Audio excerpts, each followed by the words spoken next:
আজকে থেকে বহু বছর আগে, আমার কথাটা একটু শুনেন, বহু বছর আগে একটা ধর্মযাজক ছিল খ্রিস্টান। আমাদের ইয়াং জেনারেশনের সমস্যা কি, তারা সামনে একটা কিছু দেখলে দৌড় দিয়ে ওখানে যাওয়ার চেষ্টা করে।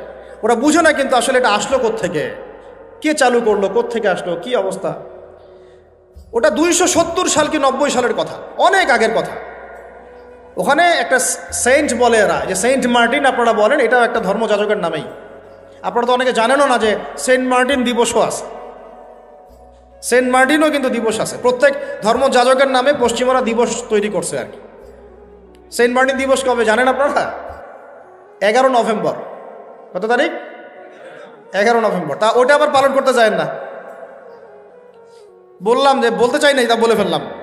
তো প্রত্যেক সেন্টের নামে ওরা এরকম করে একটা দিবস বানায়, ওদেরকে স্মরণীয় করে রাখার জন্য। কথা বুঝতে পারছেন? আমরা কি কখন আবু বকর দিবস বানিয়েছি? ওমর দিবস বানিয়েছে? ইসলামে বদর দিবস বলে কিছু আছে, উহুদ দিবস আছে, মক্কা বিজয়ের দিনও কি আমরা বিজয় দিবস পালন করি? ইসলামে আছে ঈদ উল ফিতর, ঈদ উল আজহা। কি আছে?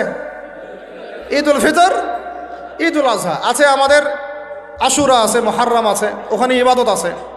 তারপরে আমাদের আরাফার দিনে সওমের ব্যাপার আছে, জিলহজে হজের ব্যাপার আছে, রমাদানের ব্যাপার আছে, এইগুলো আছে। আমরা কি নির্দিষ্ট করে কোনো দিনকে শুভ অশুভ এরকম ফিক্স করি? এই দিনটা শুভ, এই দিনটা অশুভ? নাউজুবিল্লাহ, এগুলো তো শিরক। এগুলো কি? ওই সাইন্টের নাম ছিল ভ্যালেন্টাইন। ও নিজে ছিল একজন চরিত্রহীন, ছোট ছোট মেয়েদেরকে ফুসলিয়ে ফাসলিয়ে বিছানায় নিত এবং ওটাকে সে বৈধতা দেওয়ার চেষ্টা করত। ওদের জেনারেশন, ওদের প্রজন্ম তো এরকমই, দেখেন না আপনারা। ওদের ওখানে, ওদের তো ফ্রি দেশ, কি বলে ফ্রি দেশ, মানে যে যার সাথে করতে পারে। এখানে বৈবাহিক সম্পর্ক করে করতে হবে জরুরি না। ওখানে যে যা, এটা বাক স্বাধীনতা, ওদের ব্যক্তি স্বাধীনতা। ইচ্ছা হইলো একজন মদ খাইলো, গিয়ে রাত কাটাইলো, কোনো সমস্যা নাই। ইচ্ছা হইলো একটা ছেলের সাথে রাত কাটাইলো, কোনো সমস্যা নাই। নাউজুবিল্লাহ। ইচ্ছা হইলো একটা হিজড়ার সাথে রাত কাটায়, কোনো সমস্যা নাই। ইচ্ছা হইলো, মানে কি বলবো, একটা ছেলে 5টা মেয়ের সাথে একসাথে জেনা করলো, তাও সমস্যা নাই। 5টা ছেলে মিলে একটা মেয়ের সাথে জেনা করলে কোনো সমস্যা নাই। এইগুলো আরো ভিডিও করে করে করে করে ইন্ডাস্ট্রি বানাইছে এরা। ওই ইন্ডাস্ট্রির নাম দিয়েছে পর্ন ইন্ডাস্ট্রি। কি ইন্ডাস্ট্রি? Porn industry. এগুলো যেগুলো অনলাইনে দেখানো হয়, এগুলো কোনোটা বাস্তব না, রিয়েল না, এগুলো শুটিং করা। এগুলো কি জাস্ট যেমন নাটক সিনেমা আপনারা দেখেন শুটিং করা, এগুলো কি বাস্তব? স্ক্রিপ্ট লেখা হয়, 10টা ক্যামেরা থাকে, লাইট ক্যামেরা অ্যাকশন, তারপর শুটিং শুরু হয়।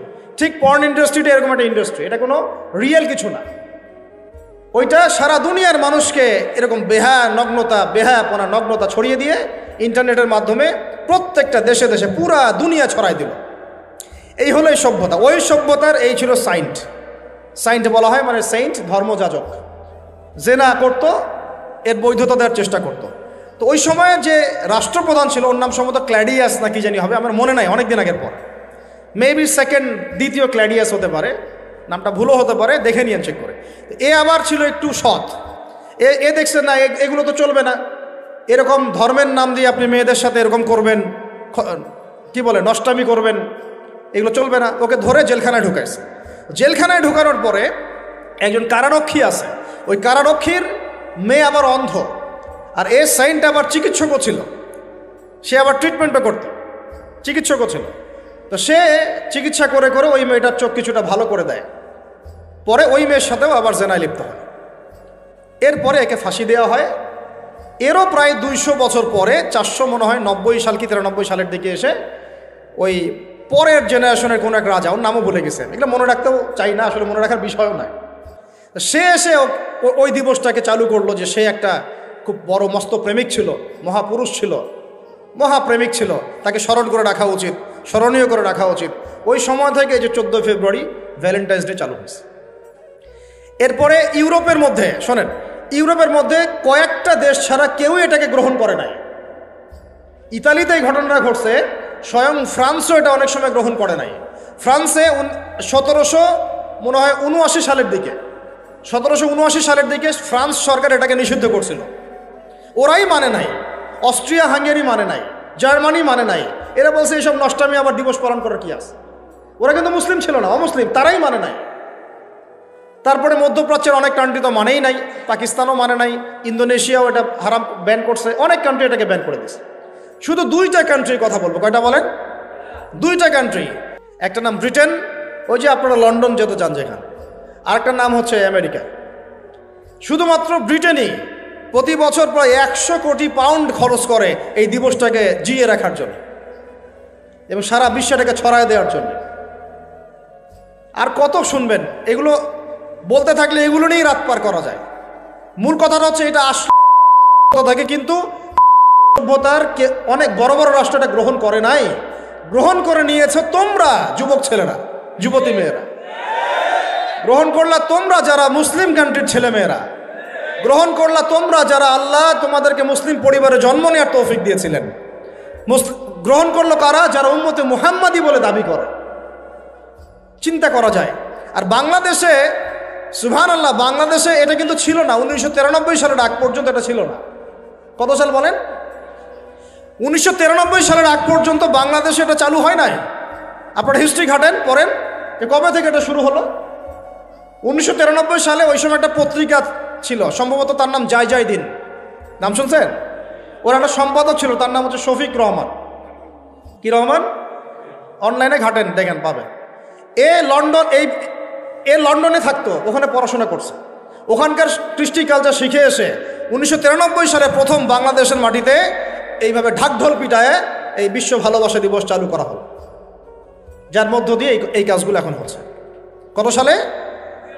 1993। এই যে ইয়াং জেনারেশন কেউই জানে না, এগুলো ছুটতেছে, একটার পিছনে ছুটতেছে। আমাদের ইয়াংদের মূল প্রবলেম এটা, একটা সামনে কিছু দেখলেই দৌড় দেওয়া শুরু করো, আর দাঁড়াও রে ভাই, দেখো এটা কার, কোত্থেকে আসছে, এর সাথে আমাদের কোনো সম্পর্ক আছে কিনা, এটা আমাদের সংস্কৃতি কিনা, এটা করলে আল্লাহ আবার আমাকে ধরবে কিনা, রসুল আবার আমার উপর রাগ হবে কিনা কিয়ামতের মাঠে, আমার আমল নামে আবার গোনা জমাবে কিনা, এগুলো হিসাব আমি কেমন করে দিব, এই চিন্তা করতে হবে না? তুমি তো ভাই মুসলিম পরিবারের যুবক, মুসলিম পরিবারের যুবতী, তোমাদের দ্বারা তো এটা আশা করা যায় না। অন্যরা করুক, সেটা না হয় আলাদা বিষয়, আমরা ওগুলো দেখতেও চাই না কে কী করে। 1993-তে এটা বাংলাদেশে আসে, আবার বাংলাদেশে আবার ডাবল জাহেলিয়াত আসছে। কীরকম? যেটা আবার অন্য কান্ট্রিতে আসে নাই। বাংলাদেশে এই দিনে আবার আরও একটা দিবস একসাথে, ওটার নাম পহেলা ফাল্গুন। কি নাম বলেন? এই দুইটা মিলে এখন উদযাপন হবে কালকে থেকে। তো এই উদযাপন করতে আপনাদের সাগর পারে সব ভিড় জমায় ফেলছে, হোটেল সব বুকড, 3 গুণ 4 গুণ ভাড়া। মাশাআল্লাহ, আপনারাও তো যারা হোটেল মালিক আছেন এই সুযোগ লুফে নিচ্ছেন। হ্যাঁ, ব্যবসা বেশি হবে, তারপরে খাওয়া দাওয়ার হোটেলের প্রাইস বেশি হবে। শোনেন, একটা হারামকে কেন্দ্র করে যা কিছু অর্জন করবেন সব হারাম। একটা হারামকে কেন্দ্র করে যা কিছু অর্জন করবেন আপনি, সবই হারাম। বরং এখন আপনার বলা উচিত ছিল, ইমানদার হলে, আমার হোটেল আজকে বন্ধ, আমি এই দিবস উপলক্ষে ভাড়া দিই না। সাগরের সামনে তারা এগুলো করতেছে, সাগরের এক একটা ঢেউ এটা সাক্ষী থাকতেছে। এই সাগরের এক একটা ঢেউ, যে ঢেউ আল্লাহর হুকুমে আসে, আল্লাহর হুকুমে চলে। আপনি ইমানদার মানুষ, আল্লাহর বান্দা, আল্লাহর মুমিন বান্দা, আপনার জন্য আল্লাহ সাগরের তলদেশে অসংখ্য নিয়ামত রিজিক দিয়ে দিয়েছেন, আমাদের জন্য দিয়েছেন, ওকে আমাদের অনুগত করে দিয়েছেন। দাঁড়ান আপনি তার সামনে, ও বিনয়ের সাথে আপনার পা ধুয়ে দিবে। সাগর বিনয়ের সাথে আপনার কি করবে? পা ধুয়ে দিবে। আর এই সাগরকে আল্লাহ যদি কোনোদিন বলেন এইখানে এরকম এই অশ্লীলতা হয়েছে, বেহায়াপনা হয়েছে, জেনা হয়েছে, ব্যভিচার হয়েছে, সমকামিতা হয়েছে, এই সাগর তুমি এই সমস্ত এলাকাবাসীকে ধ্বংস করে দাও, কি করবেন সেদিন? ঠেকাতে পারবেন? আমি কারোকে সন্তুষ্ট করার জন্য কথা বলছি না, আর কারো অসন্তুষ্টির পরও আমি করছি না। যেটা হক সেটা আমাকে বলতে হবে, কারণ যদি আমি না বলি ওই গজব আসলে আমি সদ্য ধ্বংস হয়ে যাব। আল্লাহ পাক চাইলে এক দিনের মধ্যে এমন সুনামি দিতে পারেন, পুরা কক্সবাজার কেন বাংলাদেশ পানির তলে চলে যেতে পারে। এই জায়গাকে বেছে নিছে এই জেনা দিবস পালন করার জন্য। চিন্তা করেন কার ক্যারেক্টার, কার আদর্শ এটা ফলো করতেছে। আল্লাহ পাক কোরআনে বলেছেন, লাকাদ কানা লাকুম ফি রাসূলিল্লাহি উসওয়াতুন হাসানাহ, তোমাদের মধ্যে আল্লাহর নবী মুহাম্মদ সাল্লাল্লাহু আলাইহি ওয়াসাল্লামের মধ্যেই আছে সর্বোত্তম আদর্শ। আর এই দিবস পালনের মধ্য দিয়ে আপনারা ওই সেন্ট ভ্যালেন্টাইন্স ওর আদর্শ ফলো করতেছে। বলি নাউযুবিল্লাহ। হাদিসে নবীজি বলছেন, আল মারউ মা মান আহাব, যে যাকে ভালোবাসবে। অন্য হাদিসে আসছে, যে যে কম যার সাদৃশ্য অনুসরণ করবে তার সাথেই তার হাসর হবে, তাহলে আপনারা তার সাথে হাসরের প্রিপারেশন নিতে থাকেন। কার সাথে হাসর করতে চান চিন্তা করা যায়। আনাস রাদিয়াল্লাহু আনহু বলতেন যে আমি আল্লাহর নবীকে ভালোবাসি, আমি আবু বকরকে ভালোবাসি, আমি ওমরকে ভালোবাসি রাদিয়াল্লাহু আনহুম আজমাইন। যদিও আমার আমল তাদের মতো নয়, তারপরে আমি আশা করি এই ভালোবাসার খাতিরে আল্লাহ তাদের সাথে আমাকে হাসর করাবে। চিন্তা করা যায়। আজকে একটা হাদিস পড়ছিলাম যে কিয়ামতের মাঠে শহীদরা পর্যন্ত ঈর্ষান্বিত হবে, নবীরা ঈর্ষান্বিত হবে একদল মানুষকে দেখে, যে আল্লাহ পাক তাদেরকে নূর দিবেন, চেহারা আলোকিত হয়ে থাকবে। তারা শহীদও হয় নাই, তারা নবীও ছিল না, বরং তারা তাদেরকে দেখে ঈর্ষান্বিত হবে। আল্লাহ পাক বলবেন এরা আমার সেই সব বান্দা যারা একে অপরকে মহব্বত করতো শুধু আমার সন্তুষ্টির জন্য। আর আমরা জেনাকে মহব্বত নাম দিয়েছে। এখন আমি এই জায়গাটা থেকে একটু ভিতরে যাই। দেখেন 1993 সালে এটা চালু হওয়ার পর থেকে কি হলো, আসলে হলোটা কি দেখেন। হলো মানে কি, একটু মনোযোগ দাও আমার দিকে তোমরা ইয়াংরা। যখন এটা লাইসেন্স পেয়ে গেল, পৃষ্ঠপোষকতা পাচ্ছে, তখন আসলে হচ্ছেটা কি। একটা জিনিস লাইসেন্স ছিল না, পৃষ্ঠপোষকতা ছিল না, মানুষ অল্প কিছু মানুষ করতো, সেটা আলাদা বিষয়। আর যখন একটা বিষয় মানে আপনি ঢাকঢোল পিটায়ে উদযাপন করতেছেন, তখন এটা একটা কি পেয়ে যায়, একটা আনুষ্ঠানিকতা পেয়ে যায়, একটা লিগালাইজড হয়ে যায় জিনিসটা। মনে হয় যে ওটাই মনে হয় করণীয়, ওটা যারা করছে না ওরাই মনে হয় ব্যাকডেটেড, এমন হয়ে যায় বিষয়টা। হলো কি তারপরে হলো ছেলে মেয়েদের ফ্রি একটা মিক্সিং শুরু হয়ে গেল। ছেলে মেয়ে মানে আল্লাহ পাক যে বলেছেন যে তোমরা দৃষ্টি নিচু করো, এটা যে কোরআনে আছে যে একটা গায়রে মাহরামের দিকে চোখ পড়লে যদি খারাপ চিন্তা চলে আসে চোখটা কি করো, নিচু করো, ছেলে হোক মেয়ে হোক। এই আয়াত কোরআনেই পড়ে থাকলো। চক্ষু নিচু করো তো দূরের কথা, চোখে চোখ রেখে এখন কিস করতেছে মনে করেন বিষয়টা, তাই না? কথা কি বুঝতে পারেন? আল্লাহ পাক কোরআনে বলছেন, আমি শর্ট করে বলতেছি যেন আপনাদের টাইমটাও মানে একটা ফ্যাক্ট, আপনার বাসায় গিয়ে পড়ে দেখবেন। আল্লাহ পাক কোরআনে বলেছেন ওয়ালা তাকরাবা হাযিহিশ শাজারা। একটু বোঝার চেষ্টা করেন। এই কথাটা আল্লাহ পাক বলেছেন আমাদের পিতা এবং মাতাকে, আদম আলাইহিস সালাম এবং হাওয়া আলাইহিস সালামকে। দেখো তোমরা জান্নাতের সব জায়গায় ঘোরো, খাও, কোনো সমস্যা নাই। ওয়ালা তাকরাবা হাযিহিশ শাজারা। এই গাছে উঠবা না, কথাটা এমন না। এই গাছের পাতা ধরবা না, কথাটা এমন না। এই গাছের ফল টান দিও না, কথাটা এমন না। এই গাছের ছায়ায় বসিও না, কথাটা এমন না। আল্লাহ পাক বলছেন ওয়ালা তাকরাবা, এই গাছের কাছেও, আরো জোরে বলেন, এই গাছের কাছেও যেও না। ফল খাওয়া তো দূরের কথা, গাছে উঠা তো দূরের কথা, গাছের নিচে বসা তো দূরের কথা, কাছেও সেম কথা আল্লাহ পাক সূরা বনী ইসরাঈলের মধ্যে বলছেন ওয়ালা তাকরাবুজ জিনা, তোমরা জেনার কাছেও। বলা হয় নাই যে তুমি দেখা সাক্ষাৎ করো না, ভ্যালেন্টাইন্স ডে পালন করো না তথাকথিত, তুমি ওর হাত ধরো না, তুমি ওর দিকে খারাপ নজরে তাকিও না, তুমি সব করো কিন্তু মানে বিশেষ কাজটা করো না, তার সাথে অন্তরঙ্গ মিলিত হয়েও না, এগুলো বলা হয়নি। কি বলা হচ্ছে? ওর কাছেও। আর আমরা এখন কাছে যেও না আল্লাহ কোরআনে বলেছেন, আর সমাজ বলতেছে এটাই হলো কাছে আসার গল্প। এটা কি কাছে আসার? তাহলে কোরআন একদিকে যাচ্ছে, সুন্নাহ একদিকে যাচ্ছে, আপনার ইসলাম একদিকে যাচ্ছে, আল্লাহ একদিকে, রাসূল একদিকে, সমাজ। তাহলে নিঃসন্দেহে এই সমাজের উপর আল্লাহর বরকত নাজিল হবে, আল্লাহর রহমত আসবে। এটা বোঝার চেষ্টা করেন। এরপরে কি হলো 93 পর থেকে ফ্রি মিক্সিং বেড়ে গেল। এখন দিবস পালন, আপনি তো পরিবারের পিতামাতাও মেনে নিচ্ছে যে আরে এটা তো ছেলেমেয়েরা এখন করেই, সমস্যা কি? ফ্রি মিক্সিং বেড়ে গেল। ফ্রি মিক্সিং বাড়া মানে জেনা বাড়া। এখন অবৈধ সম্পর্ক বেড়ে গেল। কেউ এটাকে জেনা মনেই করবে না। 500 টাকা 1000 টাকা দিয়ে জেনা করা যায় এক রাতের জন্য। জেনা হয়ে গেল সহজ, একদম সহজ।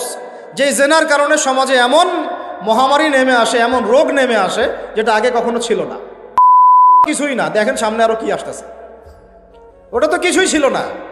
শুধুমাত্র জেনার কারণে, বেহায়াপনার কারণে, সমকামিতার কারণে এবং অশ্লীলতার কারণে আল্লাহ পাকের পক্ষ থেকে এমন এমন রোগ ব্যাধি আসে, বালা মুসিবত আসে, যা আগে কখনো পৃথিবীতে আসে নাই। তা আমাদের সবার প্রস্তুতি গ্রহণ করা উচিত। ভ্যাকসিন বানাইতে থাকেন এখন থেকেই। প্রস্তুতি মানে কি? প্রস্তুতি মানে ভ্যাকসিন।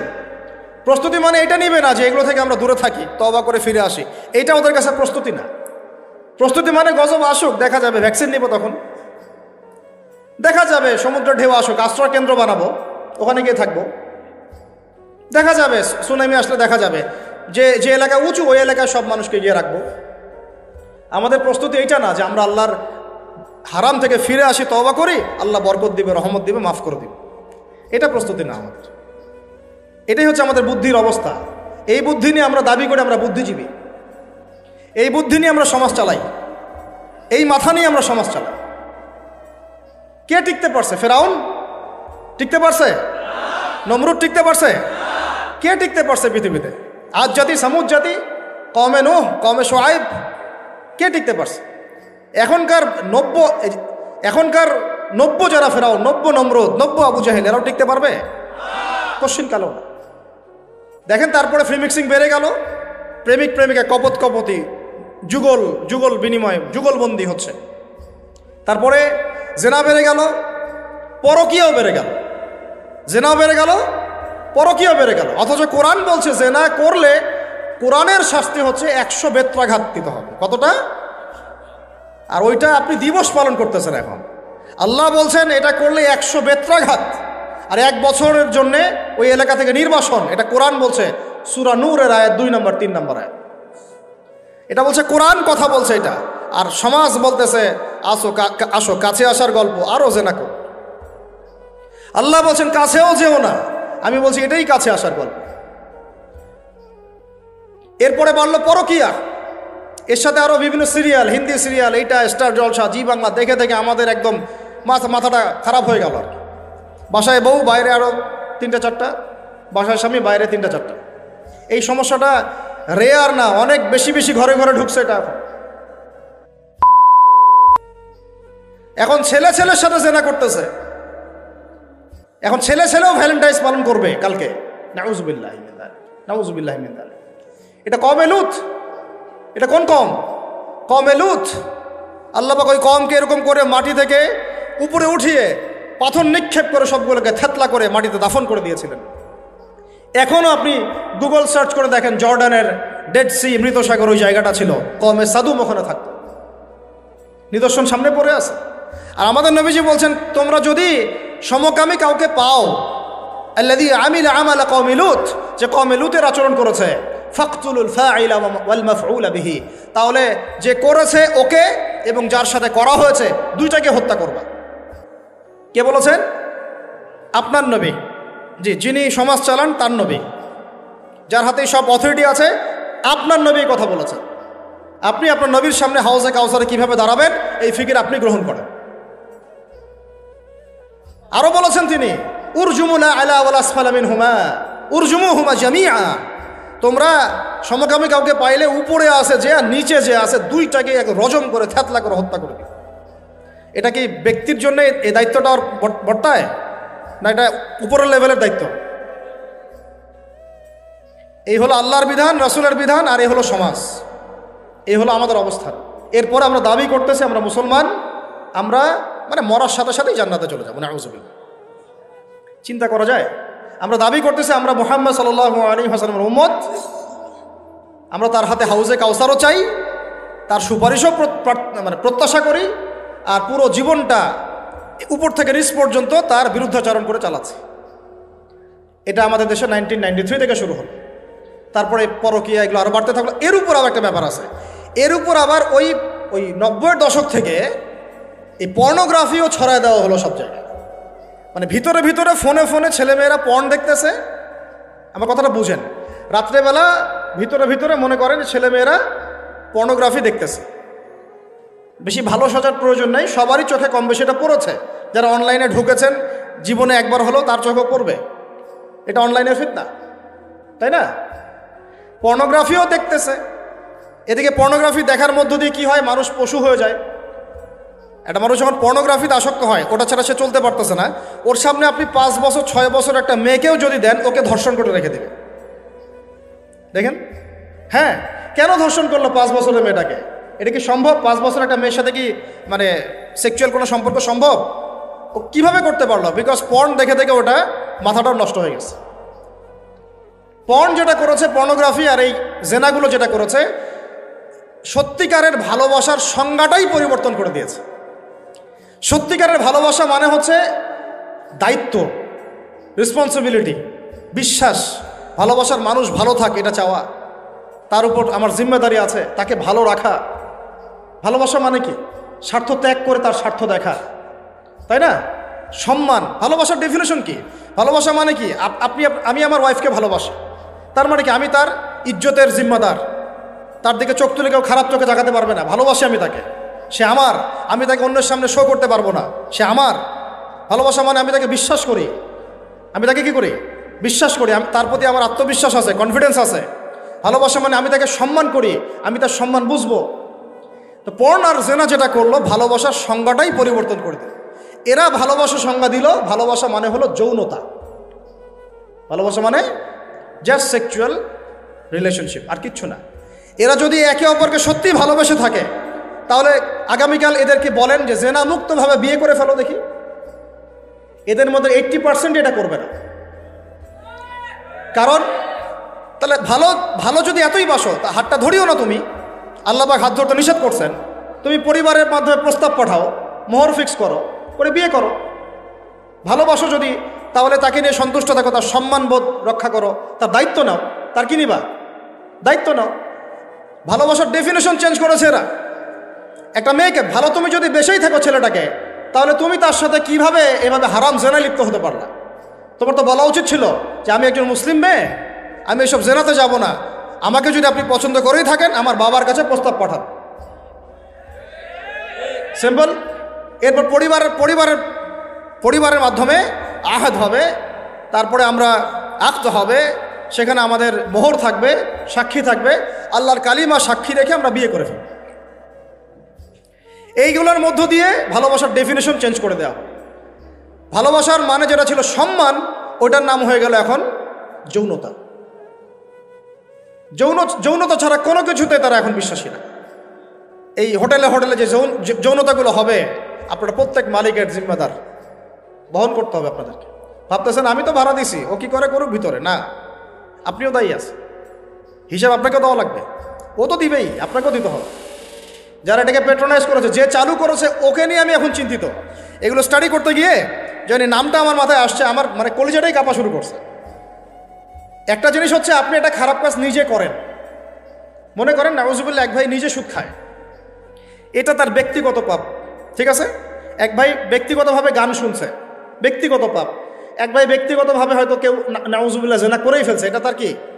ব্যক্তিগত পাপ। আল্লাহর কাছে ইস্তেগফার করবে, তওবা করবে, আল্লাহ চাইলে মাফ করে দিবেন, পাপ গোপন করে দিবেন ইনশাআল্লাহ, তাই তো? এটা একটা সুরত। একটা সুরত কি? আমি সুদ নিজে খাইছি, আরো লক্ষ কোটি মানুষকে খাওয়াইছি। আমি জেনা নাউজুবিল্লাহ সে নিজে করছে, অন্য আরো লাখ লাখ মানুষ, যুবক যুবতীকে জেনাতে উৎসাহিত করতেছে। নিজে গান শুনছে, মানুষকে শোনাচ্ছে, নিজের মৃত্যুর পরেও সেই গান বাজতেছে। এটা হচ্ছে গুনাহে জারিয়া। এটা কি? গুনাহে জারিয়া। তাহলে একটা গোনা নিয়ে আদম আলাইহিস সালাম যদি এত বছর কান্নাকাটি করেন, ইব্রাহিম আলাইহিস সালাম কিয়ামতের মাঠে যদি বলেন আমি পারবো না সুপারিশ করতে, নূহ আলাইহিস সালাম যদি বলেন আমি পারবো না সুপারিশ করতে, ঈসা ইবনে মারইয়াম, মুসা আলাইহিস সালাম তারা পর্যন্ত বলবেন আমি আজকে আল্লাহ পাকের সাথে কথা বলার সাহস রাখি না, আর এই যারা গুনাহে জারিয়া চালু করে দিল, এদের কি অবস্থা হবে? কি অবস্থা হবে চিন্তা করেন।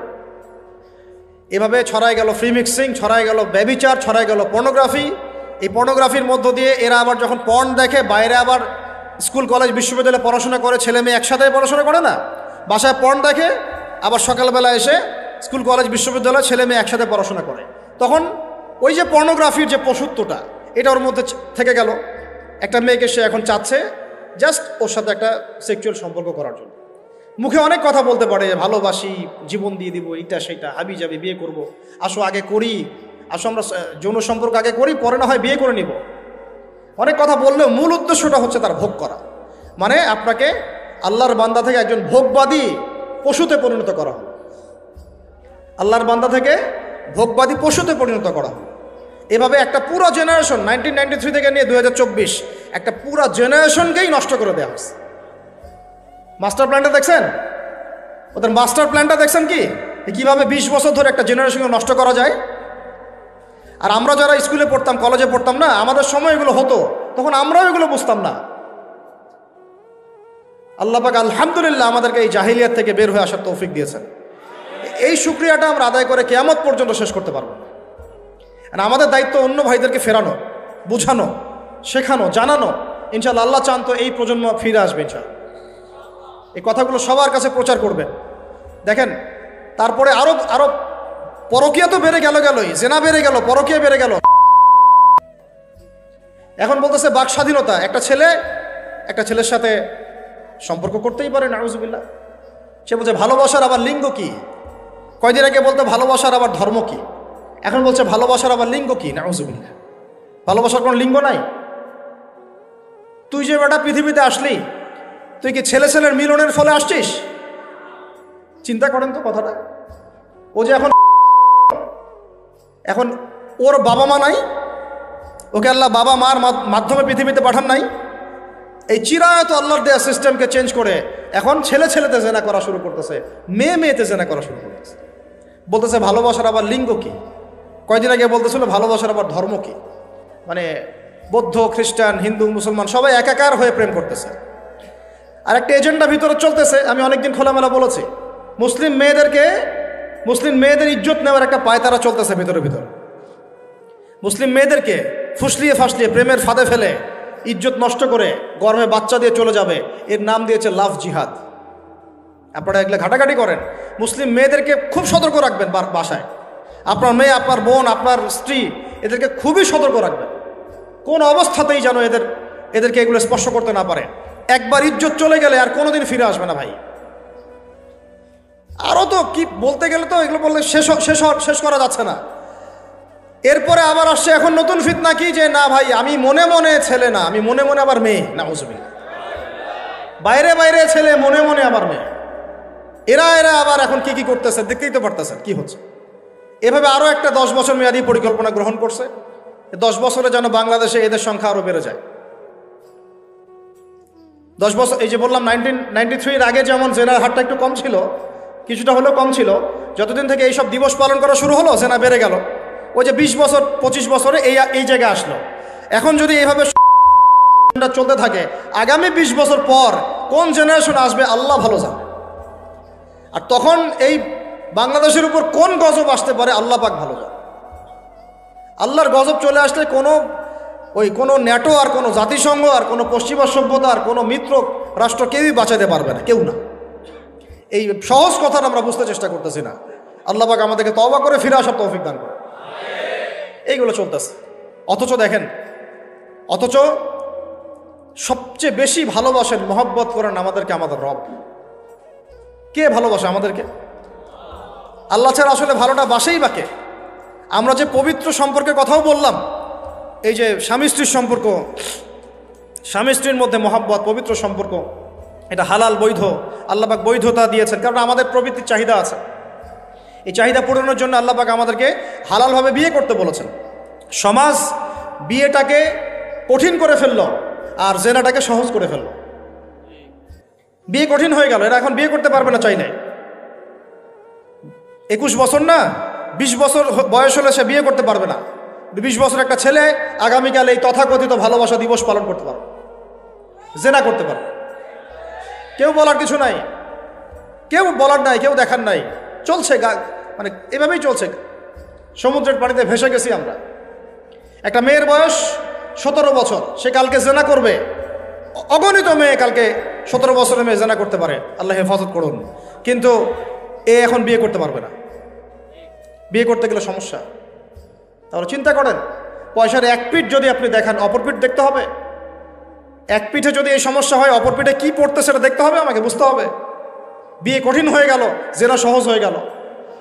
আবার বাসায় ধরেন একটা পুরুষের সামর্থ্য আছে, চাহিদাও বেশি, সামর্থ্য আছে অনেক, চাহিদাও বেশি। সমাজে বিধবা মেয়ে পড়ে আছে, তালাকপ্রাপ্তা মেয়ে পড়ে আছে, এতিম মেয়ে পড়ে আছে, বিয়ে করার মানুষ নাই। এখন সমাজে যদি কোনো সৎ পুরুষ একাধিক বিয়ে করে, তাকে সমাজে বাঁকা চোখে দেখা হবে। কিন্তু এই পুরুষে যদি বিয়ে না করে বাইরে আরো 10টা মেয়ের সাথে অকাম কুকাম করে, তাকে কিচ্ছু বলা হবে না। বলেছি আমি, কোরআন একদিকে, সুন্নত একদিকে, ইসলাম একদিকে, সমাজ এই সমাজের তাকদির খারাপ। এভাবেই নবী সাল্লাল্লাহু আলাইহি ওয়াসাল্লাম পেরেশান ছিলেন কিভাবে সমাজের মানুষকে ফেরানো যায়। আজকে আমরাও পেরেশান। আল্লাহ পাক সবার আগে আমাকে ইসলাহ দান করেন, আমার পরিবারকে দান করেন, আমাদের প্রত্যেক দিনই ভাই বোনকে দান করেন। তো এখন কথা হচ্ছে এগুলো চলছে আমাদের চোখের সামনেই। কিন্তু দেখেন প্রিয় ভাইয়েরা, আল্লাহ পাক শাস্তি বলেছেন 100 বেত্রাঘাত। কেউ যদি আবার বিবাহিত হয়ে এই কাজ করে, জেনা করে, তাহলে তার শাস্তি কি বলেছেন? বলা হয়েছে কোমর পর্যন্ত মাটিতে পুঁতে ফেলে তাকে পাথর নিক্ষেপ করে হত্যা করতে হবে। এটা কোরআন এবং হাদিসের শাস্তি। আর আমরা কি করছি দেখেন। আমি 2টা হাদিস বলি আপনাদেরকে, শোনেন, ইয়াংরা শোনেন। এই 2টা হাদিস আজকে ভুলবেন না। আলোচনা অনেক লম্বা হচ্ছে তো অনেক কিছু ভুলে যেতে পারে, এই 2টা হাদিস ভুলেন না। একটা হচ্ছে 3 জন ব্যক্তি একবার একটা গুহায় আটকা পড়ছে। 3 জন বন্ধু বা ভাই তার একটা গুহার মধ্যে আটকা পড়ে গেছে। ঝড় হচ্ছে, গুহার মুখটা বন্ধ হয়ে গেছে পাথর দিয়ে, বের হওয়ার কোনো জায়গা নাই। এখানে নিশ্চিত মৃত্যু, কোনো সুযোগই নাই বাঁচার। তারা অনেক চেষ্টা করে বের হতে পারলো না। শেষমেশ তারা বলছে যে আমাদের যদি কোনো নেক আমল থাকে, সেই নেক আমলের ওসিলা করে আল্লাহর কাছে দোয়া করি, আল্লাহ চাইলে আজকে আমাদেরকে বাঁচাতে পারে। একজন বলছে, আল্লাহ, আমার মা ছিল, পিতামাতা ছিল, তো মাকে আমি দুধ পান না করি আমার সন্তানদেরকে কখনো খাওয়াতাম না। একদিন গিয়ে দেখি যে মা ঘুমিয়ে গেছে, আমার বাচ্চারা কান্নাকাটি করছে, তবু আমি আমার বাচ্চাকে কান্না অবস্থায় রেখেছি, মাকে খাওয়াই নাই, ওদেরকে খাওয়াই নাই। আগে মাকে খাওয়াইছে, তারপর ওদেরকে খাওয়াইছে। আজকে ঘরে ঘরে মাদের সাথে কি আচরণ দেখেন, কি একটা অবস্থা দেখেন সমাজে, কি প্রজন্ম তৈরি করেছেন। মারা এখন বৃদ্ধাশ্রমে চলে যাচ্ছে। শিক্ষিত মা, তাই না? মায়ের পায়ের নিচে আপনার জান্নাত। আর এটাও একটা ব্যাপার যে মায়েরা আবার হাজরা আলাইহিস সালামের মতো হবেন না, যে মায়েরা সারা আলাইহিস সালামের মতো হবেন না, আয়েশা খাদিজা রাদিয়াল্লাহু আনহুমা তাদের মতো হবেন না, তো আপনাদের গর্ভ থেকে তো এর চেয়ে ভালো সন্তান আশা করা যায় না। সমস্যা সব দিকে আছে না? তো ও এই দোয়া করার সাথে সাথে একটু সরে গেল, আল্লাহর পক্ষ থেকে এই পাথরটা একটু সরে গেল, সুবহানাল্লাহ। কিন্তু বের হওয়ার জন্য এনাফ না। এরপরে আরেকজন দোয়া করছে যে আল্লাহ, আমার একজন কর্মচারী ছিল, টাকা পাইতো আমার কাছে কিছু, তো সে একদিন বেতন না নিয়ে চলে গেছে। টাকাটা দিয়ে আমি কিছু পশু কিনেছি, মানে গবাদি পশু। এই গবাদি পশু 2টা থেকে 4টা, 4টা থেকে 8টা হতে হতে অনেকগুলো হয়েছে। একদিন অনেক দিন পর সে আসছে, এসে বলছে আমার টাকা দাও। সে বলছে যে এই সবগুলো পশু তোমার, নিয়ে যাও। তুমি কি ইয়ারকি ফাজলামি করতেছো আমার সাথে? আমার টাকা আমাকে দাও। না, ইয়ারকি ফাজলামি করতেছে না, এটা তোমার টাকা দিয়ে কেনা ছিল, সবগুলো বংশবৃদ্ধি হতে হতে আজকে এই অবস্থা হচ্ছে। তো আল্লাহ, তোমার সন্তুষ্টির জন্য যদি এই কাজ করে থাকি, আল্লাহ আজকে আমাকে এই বিপদ থেকে বাঁচাও। পাহাড়ের মুখ থেকে পাথরটা একটু সরে গেল, বের হওয়ার জন্য যথেষ্ট না। 3য় ব্যক্তি, আমি এইটাই বলতে যাচ্ছিলাম, ইয়াংরা শোনেন ভালো করে। 3য় ব্যক্তি সেজদায় পড়ে আল্লাহকে বলছে, হাত তুলে আল্লাহকে বলছে, আল্লাহ, আমার একজন খুব সুন্দরী চাচাতো বোন ছিল, কাজিন, আমি তাকে পাইতে চাইতাম। বুঝেন না? পাইতে চাইতাম মানে কি? তাকে পেতে চাইতাম, অফার করতাম। সে রাজি হয় না। একদিন সে বলল যে 100 স্বর্ণমুদ্রা দিতে পারলে আমি রাজি। 100 স্বর্ণমুদ্রা দিতে পারলে আমি রাজি। এখন তো এদেরকে স্বর্ণমুদ্রাও দেওয়া লাগে না, এমনিই রাজি নাকি? জেনা করার জন্য কি এমনিই রাজি? খালি একটু, আসলে সত্যি কথা বলতে কি, একটা মেয়ে যদি চায় যে আমি আমার ইজ্জত ধরে রাখবো, কোনো ছেলের ক্ষমতা নাই সেই ইজ্জত নষ্ট করে। এটাই সত্য কথা। আমার স্ত্রী এই কথাটা খুব জোরালোভাবে আমাকে বলে, আমি যখন রাস্তায় হাঁটবো, আমি যদি চাই, তাহলে কোনো ছেলে আমার কাছে ঘেঁষতে পারবে না। আমি সুযোগ দিলে তখন ঘেঁষতে পারবে। একটা মেয়ে যদি চায় যে একটা ছেলে আমার সাথে ইটিস পিটিস করুক, সে ছেলে করবেই করবে। একটা মেয়ে যদি চায় যে একটা ছেলে আমার পর্যন্ত আসতে পারবে না, আমি আমার ব্যক্তিত্ব গায়রত বজায় রাখবো, আমি ডিস্টেন্স মেনটেন করবো, আমি কোনো সুযোগ দিব না, ছেলে সুযোগ পাবে না কখনো। এত সহজ না। সর্বোচ্চ তখন কি করতে পারে? ধরে 10 জন মিলে ধরে ওকে জোর করে তার সাথে কিছু করতে পারে। ওরকম কিছু করলে তো আল্লাহর গজব নেমে আসবে। ওই যে সারা আলাইহিস সালামকে তুলে নিয়ে গিয়েছিলেন একটা বাচ্চা, মনে নেই আপনাদের? সারা আলাইহিস সালামকে একটা বাচ্চা এরকম উঠাই নিয়ে আসছে। আর সারা আলাইহিস সালাম সবচেয়ে সুন্দরী মেয়েদের একজন ছিলেন পৃথিবীর ইতিহাসে, ইব্রাহিম আলাইহিস সালামের স্ত্রী। তখন তিনি হাত বাড়াচ্ছে তার দিকে ধরার জন্যে। আর সারা আলাইহিস সালাম তখন বলছে, দাঁড়ান, আমাকে 2 রাকাত নামাজ পড়তে দেন। 2 রাকাত নামাজ পড়ে তিনি আল্লাহর কাছে হাত তুলে বলেন, আল্লাহ, তুমি জানো আমি আমার সতীত্ব, আমার ইজ্জত, আমার সম্মান আমার স্বামী ছাড়া আর কারো সামনে কখনো প্রদর্শন করি নাই। আজকে এই জালেমের হাত থেকে আল্লাহ তুমি আমাকে বাঁচাও।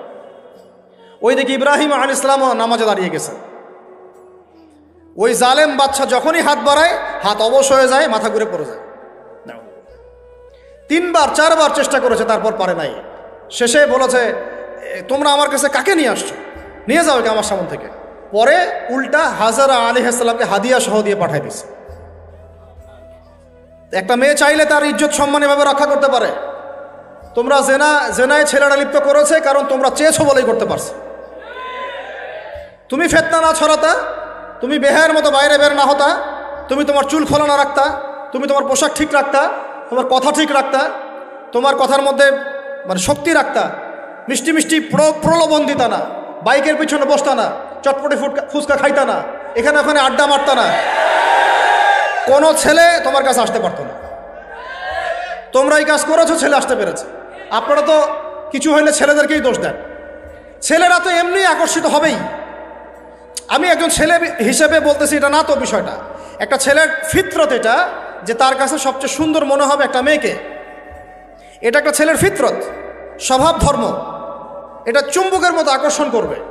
আর এর উপর যখন আপনি এটাকে ফ্রি অ্যাক্সেস করে দিবেন, লাইসেন্স করে দিবেন, বেপর্দায় বের হবে, গায়ের জামা কাপড়ও ঠিক নাই, হ্যাঁ, তারপর কথাবার্তা মিষ্টি মিষ্টি প্রলোভিত টানতেছে, সিডিউস করতেছে, তখন তো একটা ছেলে মানে মিসগাইডেড হইতেই পারে, স্বাভাবিক।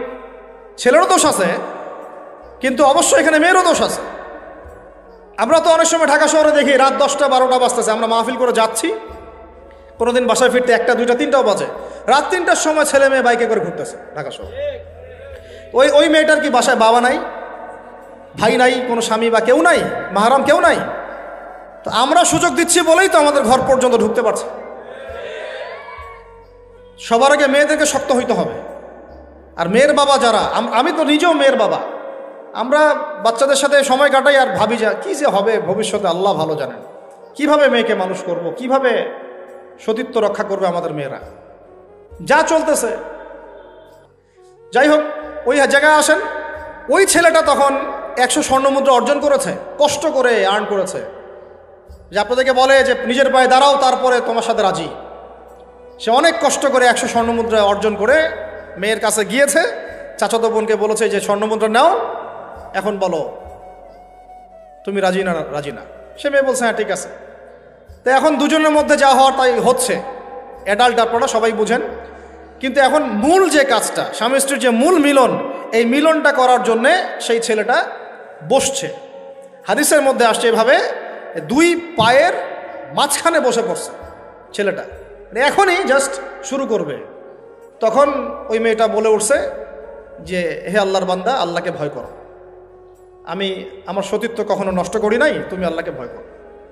এই কথাটা যখনই বলছে তখন ওই ছেলের মনের মধ্যে এমনভাবে একটা রিয়াকশন জন্ম নিয়েছে, আল্লাহর পক্ষ থেকে এমন একটা নূর আর হেদায়েত চলে আসছে, ওই অবস্থা থেকে ছেলেটা উঠে চলে গেছে এবং স্বর্ণমুদ্রাও দিয়ে দিছে, যে স্বর্ণমুদ্রাও আমার দরকার নেই, যা। এবার সেই গুহার মধ্যে বন্দী অবস্থায় আল্লাহর কাছে হাত তুলে দোয়া করতেছে, আল্লাহ তুমি যদি জানো ওই কাজটা আমি তোমার সন্তুষ্টির জন্য করেছিলাম, আজকে আমাকে এই সাক্ষাৎ এই মৌতের হাত থেকে বাঁচাও। সাথে সাথে এই পাথর সরে গেছে। এই হাদিসটা আমি এই কারণে বললাম, যদি আমি জেনা থেকে বেঁচে থাকতে পারি, ইনশাআল্লাহ তাআলা আল্লাহ পাক সাক্ষাৎ মৃত্যুর মতো এই আযাব থেকেও, বিপদ থেকেও আল্লাহ বাঁচাতে পারে। এটা একটা হাদিস, সবাই মনে রাখবেন। দ্বিতীয় একটা বলি, এটা আমাদের সব বিবাহিতদের জন্য। আজকে তো বিবাহিতরাও অভাব নাই। আর আমি আশ্চর্য হয়ে যাই যে বিবাহিত একটা ছেলে, বিবাহিত একটা পুরুষ তার স্ত্রীকে এভাবে বেহায়ার মতো কিভাবে সবার সামনে শো করতে পারে। বিয়ে আপনি করলেন, মোহর আপনি দিলেন, সম্পদ আপনার, তার সতীত্ব আপনার, তার সম্ভ্রম আপনার, আপনি নিজে কেন ওকে এভাবে সবার সামনে উত্থাপন করতেছেন? টিকিট আপনি কাটলেন, সিনেমা সবাই দেখবে, ব্যাপারটা এরকম। কি অবস্থা! আবার কোনো কোনো ঘরে দেখা যায় স্বামীরা কন্ট্রোল করতে চাচ্ছে, কিন্তু মেয়ে বা স্ত্রী কন্ট্রোলে থাকতে চায় না। স্বামীকে বলে তুমি বেশি হুজুর হয়ে গেছো, বেশি বেশি হুজুর হয়ে গেছো। এই যুগে এগুলো চলে, এটা আধুনিকতার মডার্ন যুগ। এই করতে করতে আমাদের সমাজে পরকীয়া ছড়ায় পড়ছে। এখন এই পরকীয়া বলতে গিয়ে হাদিসটা কথা মাথায় আসছে। আল্লাহর নবী সাল্লাল্লাহু আলাইহি ওয়াসাল্লামের একজন সাহাবী, মহিলা সাহাবী। কি সাহাবী বলেন? এরকম ঘটনা দুই একটা ঘটেছে, আমি একটা বলতেছি খালি। মদিনা মহিলা সাহাবী কোনো একভাবে এরকম একটা অঘটন ঘটে গেছে। মানুষ তো হতে পারে, মানুষ তো পাপ করবে, তাই না? হতে পারে। এখন তিনি গর্ভবতী হয়ে গেছেন। নবী সাল্লাল্লাহু আলাইহি ওয়াসাল্লামের কাছে এসে বলছেন, ইয়া রাসূলুল্লাহ তাহিরনি, আমাকে পবিত্র করেন, আমি অনেক বড় অন্যায় করে ফেলেছি। নবী সাল্লাল্লাহু আলাইহি ওয়াসাল্লাম মুখ ঘুরিয়ে নেন, মুখ ঘুরিয়ে নিয়ে বলেন যে বাসায় যাও, তওবা করো, আল্লাহ মাফ করে দিবে। নবীজি শুনতে চাচ্ছেন না, কারণ শুনলে কোর্টে মামলা আসলে তো বিচার করতে হবে। তিনি বলছেন যে বাসায় যাও, বাসায় যা আল্লাহর কাছে ইস্তেগফার করো, আল্লাহ মাফ করে দিবেন। আবার এদিক দিয়ে ঘুরে আস, ইয়া রাসূলুল্লাহ আমাকে পবিত্র করেন, আমি অন্যায় করে ফেলেছি। এভাবে কয়েক দফার পরে নবীজি বলছেন, তুমি কি অন্যায় করেছো? এমন কোনো কাজ কি তুমি করেছো? সুরমা দানিতে সুরমা নেয়ার সময় আমরা যেভাবে নেই, এরকম কোনো কাজকে তুমি করেছো? মানে উনি শব্দটা উচ্চারণ করলেন না, মুখ দিয়ে একটা এক্সাম্পল, মিসাল দিয়ে বুঝালেন, তুমি কি এরকম কোনো কাজ করেছো? অ্যাডাল্ট্রি কোনো কাজ করেছো? তো তিনি বলছেন, হ্যাঁ, আমি গর্ভবতী হয়েছি। নবী সাল্লাল্লাহু আলাইহি ওয়াসাল্লাম আমার বিচার করে দেন। তিনি বলছেন যে বাসায় যাও, আগে সন্তান জন্ম দাও, তারপরে দেখা যাবে। সন্তান জন্ম হলো, সেই মহিলা আবার এসেছেন সাহাবী, ইয়া রাসূলুল্লাহ আমার বিচার করে দেন। বলছেন সন্তান জন্ম হয়েছে, হ্যাঁ, এখন সন্তান কি করে? দুধ পান করে। দুধ পান করাও, 2 বছর দুধ পান করাও, তারপরে বিচার করে দেব। 2 বছর দুধ পান করা শেষ, সন্তান এখন শক্ত খাবার খেতে পারে। কোলে করে সন্তানকে নিয়ে আসছেন। নবী সাল্লাল্লাহু আলাইহি ওয়াসাল্লামকে বলছেন যে ইয়া রাসূলুল্লাহ, এই যে আমার বাচ্চা দেখেন খেতে পারে, এখন একে আমার বিচার করে দেন। দেখেন তাদের পরকালের কনসেপ্টটা কেমন ছিল, তাদের পরকালের চেতনা কেমন ছিল। এবার নবী সাল্লাল্লাহু আলাইহি ওয়াসাল্লাম বলেন, তোমাদের মধ্যে কে আছো এই বাচ্চার দায়িত্ব নিতে পারো? একজন আনসারী সাহাবী বলছেন, আমি। বাচ্চা তার কোলে দিলেন, দিয়ে বলেন, এই তাকে নিয়ে যাও, নিয়ে গিয়ে অমুক জায়গায় নিয়ে তাকে রজম করো। কি করো? রজম মানে কি ভাই? কোমর পর্যন্ত মাটিতে গেঁথে দিয়ে পাথর নিক্ষেপ করে, এই রজম করতে গিয়ে তার গা থেকে রক্ত ফিনকি বের হয়ে কোনো একজন সাহাবীর, সম্ভবত খালিদ ইবনে ওয়ালিদ রাদিয়াল্লাহু আনহুর জুব্বার মধ্যে গিয়ে লেগেছে।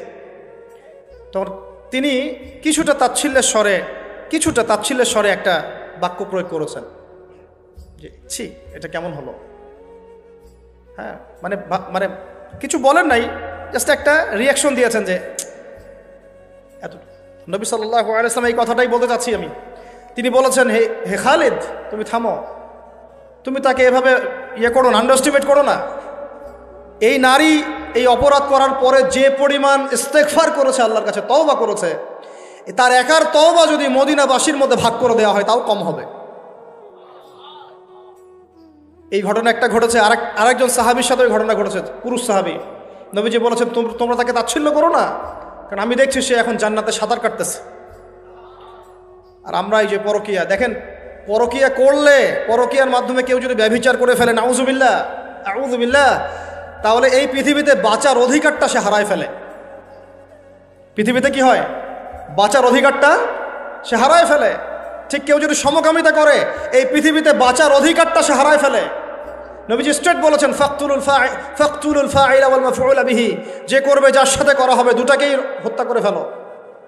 কেউ যদি ধর্ষণ করে, বাঁচার অধিকারটা হারায় ফেলে। কিছু পাপ আছে যেগুলো করলে তওবা ইস্তেগফার করা যায়, আল্লাহ হয়তো মাফও করে দিবেন, কিন্তু পৃথিবীতে বাঁচার অধিকারটা মানুষ হারায় ফেলে। এইটাকে আমরা এইভাবে প্রমোট করতেছি এখন। কে এগুলো নিয়ে ফিকির করে? এখন মনে করে যে এটা তো আধুনিকতা। অনেকে একটা শব্দ আছে, ওয়াইফ সুইপিং, একজনের ওয়াইফকে আরেকজনকে দিবে, ওর ওয়াইফকে সে নিবে, রাত কাটাবে। নাউযুবিল্লাহ। এটা পশ্চিমা সভ্যতা থেকে আসতেছে, জানেন?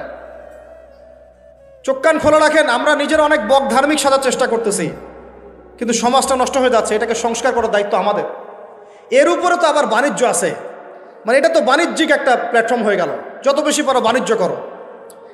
এটা উপলক্ষে অমুক ছাড়, এইটা উপলক্ষে তমুক, এইটা উপলক্ষে অমুক নাটক, এটা উপলক্ষে অমুক গান, এই উপলক্ষে অমুক সিরিয়াল, এই উপলক্ষে অমুক টেলিফিল্ম।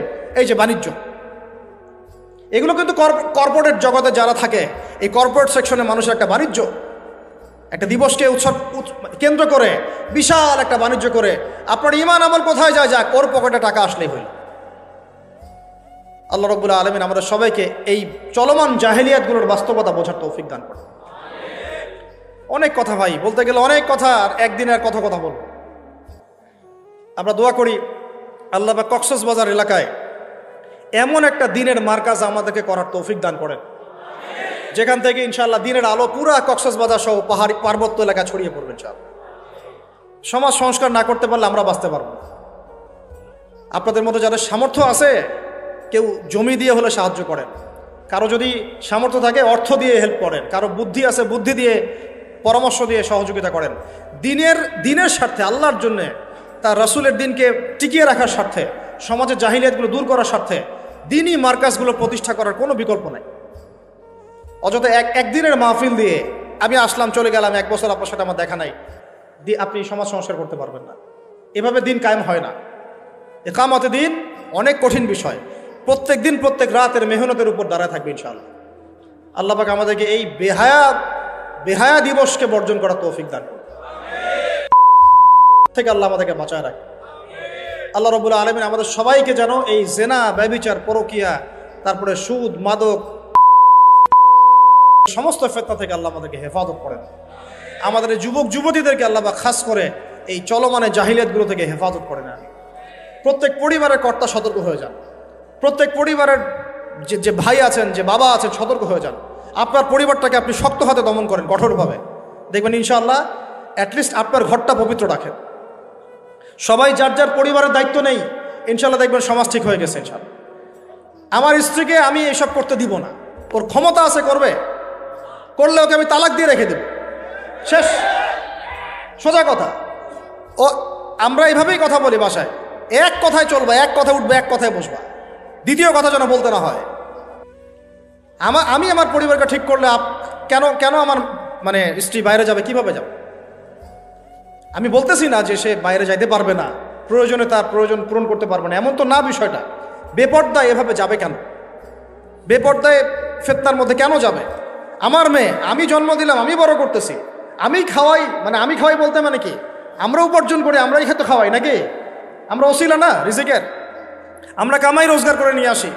আমি খাওয়াই বলতে বোঝাচ্ছি আমরা কামাই রোজগার করে নিয়ে আসি, আমাদের ভালোবাসা দিই, মহব্বত করি, তিলে তিলে আদর মহব্বত দিয়ে বড় করি। আমার মেয়ে কেমন করে বাইরে যায়? কেমন করে বাইরে যায়? কোন সাহসে যাবে? আমি বাবা হয়ে বেঁচে থাকতেও কিভাবে যাইতে পারে? গেলে ওকে একদম খাওয়ার বন্ধ করে দিবেন। আমার ছেলে বালেগ হয়েছে, নামাজে যাবে না কেন? যাবে না কেন? যদি না যায় আমি ওর খাওয়া বন্ধ করে দিব। শাসন করতে হবে সবসময়, কিন্তু মিষ্টি কথা চিরা ভিজে না। আল্লাহ পাক কোরআনের মধ্যে হেদায়েত দিতে উৎসাহিত করেছেন, এখানেই আবার আইনগুলো নাজিল করেছেন। সবসময় মানুষকে দাওয়াত দিয়ে বুঝিয়ে সুঝিয়ে কাজ হয় না, মাঝে মাঝে পিটানো লাগে না? শাসন লাগে না? লাগে। তো আমরা যদি আমাদের পরিবারের মেয়েদেরকে নিয়ন্ত্রণ করতে পারি, ছেলেদেরকে নিয়ন্ত্রণ করতে পারি, দেখবেন আস্তে আস্তে ইনশাআল্লাহ এটা কমে গেছে। আর যদি এভাবেই গা ছাড়া দিয়ে দেন, আমি বলেছি বেশি দিন লাগবে না, আর 10টা বছর পরে নাউজুবিল্লাহ আমরা আশ্রয় চাই আল্লাহর কাছে, এমনটা যেন না হয়। দেখবেন যে এটা এমন হারে বেড়ে গেছে যে ঘরে ঘরে নাউজুবিল্লাহ এই তাদাত, এই সংখ্যা দিন দিন বাড়তেছে। আপনাদের শহরে, আপনাদের এই অনেক এই যে এখানে আমি অনেক মাহফিল করেছি, অনেকেই আমাকে চিরকুট দিয়েছিলেন যে ভাই এখানে সমকামিতা বেড়ে যাচ্ছে, এই বিষয়ে কিছু বললেন। চিন্তা করেন, ভিতরে ভিতরে এগুলো চলতেছে, হোটেলে হোটেলে চলতেছে। আপনারা ভালো মানুষে যে বসে থাকলে হবে না, এত ভালো মানুষ হতে আল্লাহ পাক বলেন নাই। আল্লাহ পাক বলেছেন সৎ কাজে আদেশ করো, অসৎ কাজে কি করো? নিষেধ করো। এবং আপনি আপনার জায়গায় আল্লাহ বিরোধী কোনো কিছুকে প্রশ্রয় দিবেন না। ব্যাস, সরকার কোথায় যায় যাক, প্রশাসন কি করে করুক, ওটা আমার দেখার দরকার নেই। আমি আমার জায়গা থেকে আল্লাহ এবং রাসূলের বিরুদ্ধে কোনো কাজ করব। সিম্পল। এই যে ইতিহাসটা ওরা জানতো না, এই সেন্ট ভ্যালেন্টাইন্স ইতিহাসটা বলো, ওরা জানে? এই যে কত সালে এটা বাংলাদেশে আসছে, ওরা আসলে জানে? কে নিয়ে আসলো? দেখেন, বললামই, ওটা আনার পরে জেনা, ব্যভিচার, ফ্রি মিক্সিং, বাণিজ্য সব বেড়ে গেল। এটাকে কেন্দ্র করে কর্পোরেটরা এখন বাণিজ্য করতেছে। শুধুমাত্র এই দিবসে, শুনেন, আর এগুলো বলতে চাইনি, আমি বলতে বাধ্য হচ্ছি, শুধুমাত্র এই দিবসে কোটি কোটি টাকা,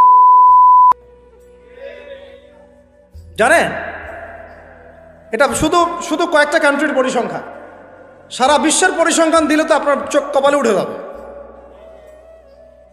কি হচ্ছে আর কি হচ্ছে না। যেখানে আল্লাহ রাব্বুল আলামিন বলছেন চোখ নিচু করো, কাছেও যেও না, ওটা তো কোরআনে পড়ে থাকলোই, ওটাকে লঙ্ঘন করে জেনা হচ্ছে, ব্যভিচার হচ্ছে, অবৈধ সম্পর্ক হচ্ছে, প্রচুর ধর্ষণ হবে কালকে। আর ধর্ষণ হলে আমি বলবো শুধু ছেলেটা দায়ী না, মেয়েরাও দায়ী আছে। তোমাকে মাহরাম ছাড়া কে বের হইতে বলছে? মাহরাম ছাড়া একটা মেয়ের হজ ফরজ না।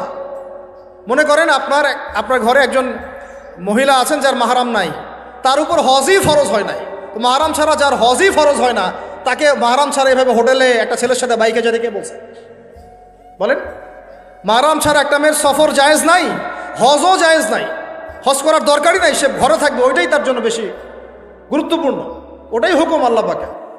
আর সে মাহরাম ছাড়া এইভাবে এখানে ওখানে ঘুরে বেড়াবে, ছেলের সাথে আড্ডাবাজি করবে, টাঙ্কি মারবে, চটপটি ফুচকা খাবে, এরপর 4-5টা ছেলে মিলে ওকে ধর্ষণ করে দিলে সব দোষ ওই ছেলের উপর আসবে? আমার তো মন চায় যে প্রথমে আগে এই মেয়েগুলোকে শায়েস্তা করি। হ্যাঁ, ছেলেগুলোকে তো করবোই, আগে মেয়েগুলোকে করি। শুধুমাত্র ওয়াজ নসিহত করে কাজ হবে না, সবাইকে কঠোর হতে হবে। আপনি আমাকে বলেন তো দেখি, আপনার মেয়ে কোনো একটা ছেলের সাথে অবৈধ সম্পর্ক করেছে, আপনি কি এটা মেনে নেবেন? আপনারা যে কেউ হন, এখানে অনেক প্রশাসনের ভাই আছেন আমি জানি, ঊর্ধ্বতন কর্মকর্তাও আছে এখানে আমি জানি, এখানে আমার লেকচার রেকর্ড হচ্ছে এটা আমি জানি। আর আপনি আমাকে বলেন বা আপনার সিনিয়রদেরকে বলান এই কথাগুলো মেসেজ পৌঁছান, তাদের ঘরে যদি তাদের মেয়ে কোনো ছেলের সাথে অবৈধ সম্পর্ক করে তারা কি মেনে নিবে? তাদের মেয়েকে যদি কেউ ধর্ষণ করে তারা কি মেনে নিবে? আপনার ছেলেটা যদি সমকামী হয় আপনি কি মেনে নেবেন? আপনার বাসায় যদি কালকে একটা ছেলে এসে বলে যে আপনার মেয়ে এসে বলে যে বাবা আমি ওকে ভালোবাসি, ওর সাথে বিয়ে করার আগে আমি যৌন সম্পর্ক করে ফেলছি, আপনি কি মেনে নেবেন? আপনি যদি জানতে পারেন কালকে আপনার মেয়ে গর্ভবতী হয়ে গেছে, আপনি কি মেনে নেবেন? আপনি যদি জানেন কালকে আপনার ছেলে আপনাকে এসে বলছে বাবা আমি একটা ছেলেকে নিয়ে আসছি, ও ছেলেটা আসলে বাইরে ছেলে, ভিতরে মেয়ে, তাই আমরা বিয়ে করে ফেলছি, আপনি কি মেনে নেবেন? তো এটা নবী সাল্লাল্লাহু আলাইহি ওয়াসাল্লামের ফিলোসফি ছিল। একজন সাহাবী এসে বলেছিলেন ইয়া রাসূলুল্লাহ আমি ইসলামের সব মানতে প্রস্তুত আছি, খালি আমাকে জেনা করার অনুমতি দেন। নাউযুবিল্লাহ। সাহাবীরা রাগ হয়ে গেছেন, এই কার সাথে কি কথা বলো, বেয়াদবি করতে। নবী সাল্লাল্লাহু আলাইহি ওয়াসাল্লাম বললেন দাঁড়াও, তাকে ছাড়ো, আমি বুঝাচ্ছি। নবীজি তখন বললেন দেখো তুমি যে প্রস্তাবটা আমাকে দিলা, ইসলামের সব তোমার ভালো লাগে কিন্তু জেনা করতে চাচ্ছ, তো এখন বলো তো দেখি তোমার মায়ের সাথে কেউ যদি এমন করে তুমি কি রাজি হবা? সে বলছে না। তোমার খালার সাথে করলে না, তোমার বোনের সাথে না, তোমার স্ত্রীর সাথে না, তাহলে যেটা তুমি অন্যের ক্ষেত্রে চাচ্ছ না, পছন্দ করো না, সেটা কেন তুমি তোমার ক্ষেত্রে চাচ্ছ? এভাবে চিন্তা করলে আমাদের আর কথা বলার দরকার আছে? আল্লাহ পাক আমাদের সবাইকে কথাগুলো বোঝার তৌফিক দান করে। এখন শেষ করে দিচ্ছি এই পয়েন্ট থেকে। দেখেন, আমাদেরকে সবচেয়ে ভালোবাসেন আমাদের রব আল্লাহ। সত্যিকারের ভালোবাসার ডেফিনেশনটা হচ্ছে যে আপনি নিঃস্বার্থভাবে কাউকে ভালোবাসেন। আমাদের আশপাশে যারা আছে, যারা হালাল, ইভেন হালাল, আমার মা, আমার বোন, আমার বাবা, আমার স্ত্রী, আমার ছেলে, আমার মেয়ে, এদেরও যদি কখনো স্বার্থে আঘাত পড়ে দেখবেন সেও আপনার পাশ থেকে সরে যাচ্ছে। এমন হয় নাই কখনো? আপনার বন্ধু, আপনার ব্যবসার পার্টনার, আপনার বস, আপনার কলিগ, ওদের স্বার্থে আঘাত হলে ওরাও সরে যাচ্ছে পাশ থেকে, জিগরি দোষ সরে গেল পাশ থেকে, হয় না এমন? ভালোবাসা দুই প্রকার। বলেন কয় প্রকার? আমার সাথে বলেন, এখানে শেষ করে দিব 10টা মিনিট। ভালোবাসা কয় প্রকার? একটা হচ্ছে নিঃস্বার্থ ভালোবাসা। কি স্বার্থ? কোনো স্বার্থ নাই, নিঃস্বার্থভাবে ভালোবাসা। আরেকটা হচ্ছে কোনো না কোনো স্বার্থ জড়িত আছে এমন ভালোবাসা। আপনার স্ত্রীর চাহিদাও যদি আপনি পূরণ করতে ব্যর্থ হন, দেখবেন স্ত্রীর সাথে আপনার গন্ডগোল লেগে যাচ্ছে, যদিও সে হালাল বৈধ, তাই না? এমন হয় না অনেক সময়? আমি তো অনেকদিন বলেছি, অনেকদিন আগেও বলেছি, 5 বছর 6 বছর আগে, যে মানুষ আসলেই মানুষের অবস্থানকে মূল্যায়ন করে, ভিতর থেকে মানুষকে শুধু মূল্যায়ন করে আল্লাহ রাব্বুল আলামিন। না হলে কি হতো? এই যে এত অন্যায় আমরা করেছি, আল্লাহ পাক কি আমাদেরকে ছেড়ে দিয়েছেন, ফেলে দিয়েছেন, গজবে ধ্বংস করে দিয়েছেন? এই যে আল্লাহ পাক যে আমাদেরকে মহব্বত করেন, ভালোবাসেন, তার প্রমাণ এগুলো। আল্লাহ পাক চান যে আমরা যেন ফিরে আসি। আল্লাহ পাক বলছেন সারা দুনিয়ার সমান গুনাহও যদি সে করে ফেলে, আসমানের সমানও গুনাহ করে ফেলে, খালি তওবা করে ফিরে আল্লাহকে বলবে আস্তাগফিরুল্লাহাল্লাযী লা ইলাহা ইল্লা হুয়াল হাইয়ুল কাইয়্যুম ওয়া আতুবু ইলাইহি। আল্লাহ পাক বলছেন খালেস তওবা করলে গোনা তো মাফ করে দিবই, আগের গোনাগুলোকে নেকি দিয়ে পরিবর্তন করে দিব। ভালোবাসা না? আল্লাহ পাক সৃষ্টি করেছেন আমাদেরকে ভালোবেসে। কোরআন খোলেন, সূরা সদ পড়েন, সূরা সদের মধ্যে দেখবেন আল্লাহ বলছেন খলাকতু বিয়াদি মা মানাআকা আল্লা তাসজুদা খলাকতু বিয়াদাই, মানে তুমি ইবলিস কেন তাকে সেজদা করলা না যাকে আমি নিজ হাতে সৃষ্টি করেছি। এটা মহব্বতের বহিঃপ্রকাশ না? আল্লাহ আমাদেরকে নিজ হাতে সৃষ্টি করেছেন। আল্লাহ পাকের হাত কেমন এটা আমরা ব্যাখ্যা করতে যাব না, হাতের অর্থ কি সেটাও ব্যাখ্যা করার তাউইল করার দরকার নাই। কোরআনে আসছে যেভাবে সেভাবে আমরা ঈমান রাখবো, ঠিক আছে ভাই? এখানে আবার অনেকে অনেক তালগোল পাকায় ফেলে এবং বিভ্রান্ত হয়ে যায়, এদিকে যাওয়ার দরকার নেই। এখানে বোঝানো হচ্ছে আল্লাহ রাব্বুল আলামিন আমাদেরকে মহব্বত করে সৃষ্টি করেছে। এই পুরো সৃষ্টি জগৎটাই তো আল্লাহর মহব্বতের বহিঃপ্রকাশ। সব কিছু এত নিপুণভাবে চলতেছে, এটা মহব্বতের বহিঃপ্রকাশ না? আমি আপনাদেরকে নিয়ে যদি কোনোদিন কক্সবাজারের সৈকতে তারা দেখাতে পারতাম, তাহলে আমি বুঝাইতে পারতাম আপনাদেরকে যে এই মহাবিশ্বটা টিকে আছে কিভাবে। তারার মধ্যে একটা গাণিতিক ক্যালকুলেশন আছে যেটা সবাই জানে না। যারা একটু অ্যাস্ট্রোনমি নিয়ে পড়াশোনা করেছে তারা জানে। আপনার মানে মাথার বিবেকই উল্টায় যাবে যে এত সূক্ষ্মভাবে কিভাবে আল্লাহ রাব্বুল আলামিন এই মহাবিশ্ব সৃষ্টি করলেন। এক চুল এদিক ওদিক হলে পুরো বিশ্ব কায়নাত ধ্বংস হয়ে যাইত। এটা কি আল্লাহ পাকের মহব্বতের বহিঃপ্রকাশ না? আল্লাহ পাক তো বরং বলেছেন পুরো সৃষ্টি পরিবারটাই আল্লাহর আহাল, আল্লাহর পরিবারের অন্তর্ভুক্ত। সুবহান। এমনকি আল্লাহ পাক আমাদেরকে বলেছেন তোমরা জমিনবাসীর সবার উপর রহম করো। ইরহামু মান ফিল আরদ ইয়ারহামুকুম মান ফিস সামা, তোমরা সবার উপর রহম করো, দয়া করো। দয়া রহম এটা তো মহব্বতের একটা অংশ। তোমরা সবার উপর দয়া করো, রহম করো, মহব্বত করো। এটা কি হবে? তাহলে আল্লাহ পাক আসমানে যিনি আছেন আল্লাহ পাক তোমাদের উপর রহম করবেন ইনশাআল্লাহ।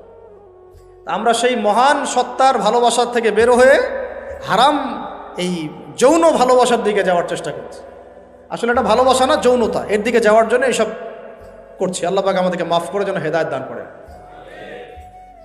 আল্লাহ পাক কত ভালোবাসেন এটা নিয়ে বলতে গেলে আজকে রাত শেষ হবে। দেখেন আল্লাহ রাব্বুল আলামিন আদম আলাইহিস সালামকে সৃষ্টি করেছেন, করে সমস্ত নাম শিক্ষা দিয়েছেন। নাম মানে হলো ইলম। নাম মানে কি? ভালো না বাসলে আল্লাহ পাক কাউকে সবচেয়ে সেরা কিছু দান করেন? সূরা ৩ আল্লাহ পাক কি বলেছেন? ওয়া তিন ওয়া জাইতুন, এগুলো শপথ করে লাকাদ খালাকনাল ইনসানা ফি আহসানি তাকওয়িম, মানুষকে সবচেয়ে শ্রেষ্ঠ কাঠামো আল্লাহ পাক দিয়েছে, দেন নাই? তো কাউকে যদি মহব্বত না করা হয় তাকে আপনি সবচেয়ে সেরাটা কি দিতে পারবেন? আল্লাহ পাক আমাদেরকে মহব্বত করেন, ভালোবাসেন, এবং আল্লাহ চান আমরাও যেন তাকে মহব্বত করি, তাকে ভালোবাসি। এবং আমরা যদি কাউকে ভালোবাসি আল্লাহর জন্য ভালোবাসবো, কাউকে ঘৃণা করি আল্লাহর জন্য ঘৃণা করি। মহব্বত আল্লাহর জন্য, ঘৃণাও কার জন্যে? আল্লাহর জন্য। আল্লাহ পাক সমস্ত ইলম শিক্ষা দিলেন, এটা কি ভালোবাসার বহিঃপ্রকাশ না? নূহ আলাইহিস সালামের কওম দীর্ঘদিন আল্লাহর কথা শোনে না, আল্লাহ পাক সবর করলেন, ধৈর্য ধরলেন, গজব দিলেন না, শেষ পর্যায়ে গিয়ে আযাব দিয়েছেন। এই যে আল্লাহ পাক সুযোগ দেন, সময় দেন, এটা কি আল্লাহ পাকের ভালোবাসা, দয়া না? এরকম প্রত্যেকটা কওমের ক্ষেত্রে হয়েছে। আমি তো ফিল করলাম এই ভালোবাসা নিয়ে ঘাটাঘাটি করতে গিয়ে যে আসলে আল্লাহ পাক যে আমাদেরকে সবচেয়ে বেশি মহব্বত করেন তার সবচেয়ে বড় নিদর্শন কি জানেন? আমাদের কাছে আল্লাহ রাব্বুল আলামিন আল কোরআনের মতো কিতাব নাজিল করেছেন, আর আমাদেরকে আল্লাহ পাক নবী মুহাম্মদ সাল্লাল্লাহু আলাইহি ওয়াসাল্লামের উম্মত বানাইছেন। আল্লাহ পাক যে নবী মুহাম্মদ সাল্লাল্লাহু আলাইহি ওয়াসাল্লামকে এই দুনিয়াতে পাঠিয়েছেন না, এটাই সবচেয়ে বড় মহব্বত, সবচেয়ে বড় রহমত। কারণ তার সুন্নতে এমন কিছু নাই যেটা আপনি খুঁজে পাবেন না। আর তিনি আমাদেরকে যে মহব্বত করতেন, মুহাম্মদ সাল্লাল্লাহু আলাইহি ওয়াসাল্লাম আমাদেরকে যে মহব্বত করতেন, তিনি আমাদেরকে বলতেন যে আমরা তার ভাই। আমরা তার কি ভাই? মানে কি মায়ের পেটের ভাই? এটা বোঝানো হয় নাই। একটা হাদিসে তিনি বলেছেন আমি তো পিতৃতুল্য, তার মানে কি সত্যি সত্যি বাবা সন্তানের সম্পর্ক? রুহানি পিতা। তিনি কি ইমাম নন? তিনি ইমাম, তিনি নেতা, তিনি আমাদের শিক্ষক, তিনি নবী।